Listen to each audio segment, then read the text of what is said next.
Dr. G, welcome to the show. How are you? Great, Annie. Great to be with you and Julie today. I'm curious, when you were growing up, what did you think of those entrepreneurs? Like, oh, that's something I never want to do. It's too much work, too risky. Any of those thoughts, or did you just kind of not even really think about that when you were growing up and considering your career path? Yeah, those are great questions, and I have to reflect back. I think part of it was I was raised by my mom, who was a teacher, and my dad, who was a solo practice dentist, who shared office space with another individual. And economics weren't talked a lot about in our household. Education was, and study was.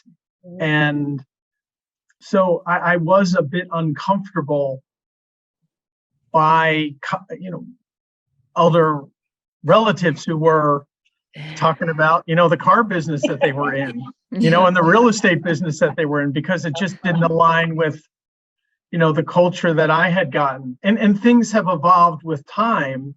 On part of my journey, I got a business degree, 1998 to 2000, and then, subsequently transferred my career from full-time family medicine to a physician executive role. So my lens on the whole topic really has broadened quite a bit.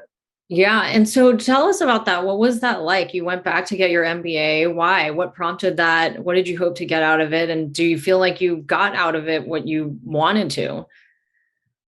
Yeah, well, I think as a philosophy major and as someone who's, I would say, more introverted than extroverted, I tend to be thinking about process and structure and strategy, in addition to one-on-one relationships.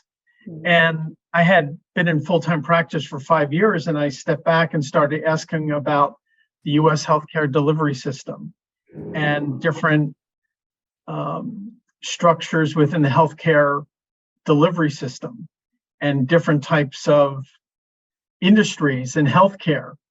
And that got me all curious. And I, for whatever reason, felt getting an MBA was a way to get empowered with a better understanding of the larger ecosystem. And so I did.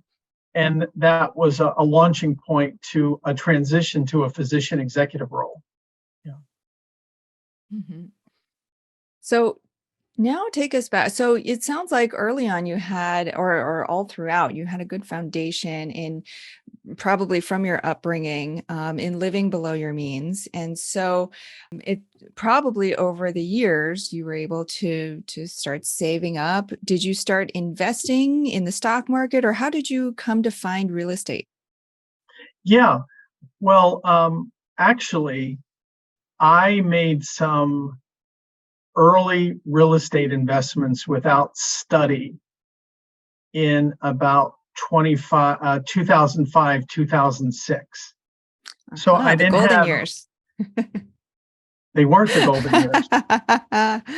Meaning, how about a Florida hurricane 2 months after purchasing a condominium in Florida and suffering damage from it? So enough to say those decisions were not with prep, not with strategy, not with understanding, and they were very, very painful outcomes. And so I literally exited out of that experience after several years and literally didn't look at any real estate investing for almost a decade. Yeah, can't blame you. Yeah.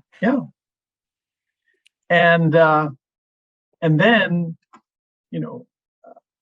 decided as I'll have to think back about what the trigger was, but this time started with a fresh point of study. And I didn't consult with any friends, or I didn't consult with any physician colleagues. I started reading. And there's a wonderful resource out there you might be aware of called the White Coat Investor.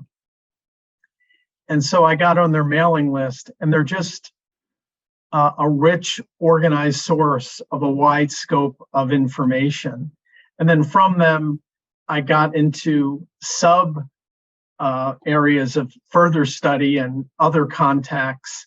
So I ended up reading 2 or 3 books on real estate and then doing 2 full courses on real estate. And so then I got a good understanding, and then I felt comfortable getting back engaged in the topic.